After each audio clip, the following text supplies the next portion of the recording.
Let's bring in the National Security Council spokesman, John Kirby. John, thanks for joining us again. Those words from President Biden, as long as it takes in Ukraine, he seemed to be bracing the country and the world for a long war.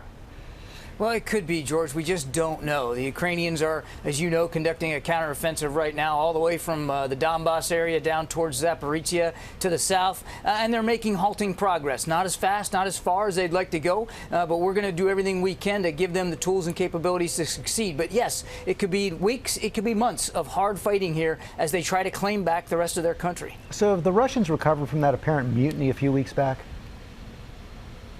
Well, I think it remains to be seen.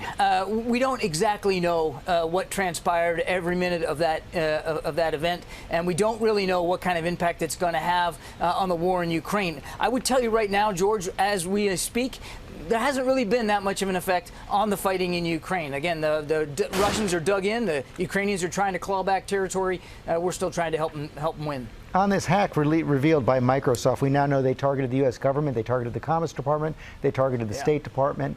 I spoke with Jake Sullivan about it yesterday. He said you were still investigating. What more have you learned? How serious is it? What are you going to say to the Chinese? Well, we took it very, very seriously, and we took actions immediately after to try to mitigate the effects of it.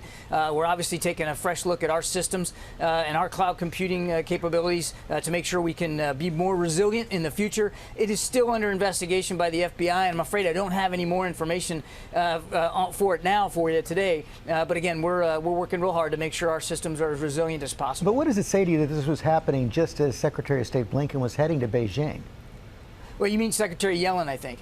Yes, I mean, look, I don't want to get into the attribution on this thing, and I don't want to get ahead of the FBI investigation.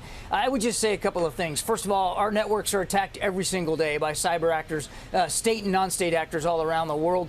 It is not uncommon for some of those state actors, Russia, Iran, North Korea, China, to be a part of that process. But again, I don't want to get ahead of where we are. And I don't know that it's helpful to try to read too much into the timing of this attack with Secretary Yellen's trip. Secretary Yellen had a good, productive set of conversations with the Chinese. Lines of communication are staying open. That's a good thing. The president wants to focus on getting this relationship in a more stable platform. Okay, I thought actually the hack started much earlier and it was only revealed as around Secretary Yellen's trip, but thanks for clarifying that. John Kirby, thanks very much.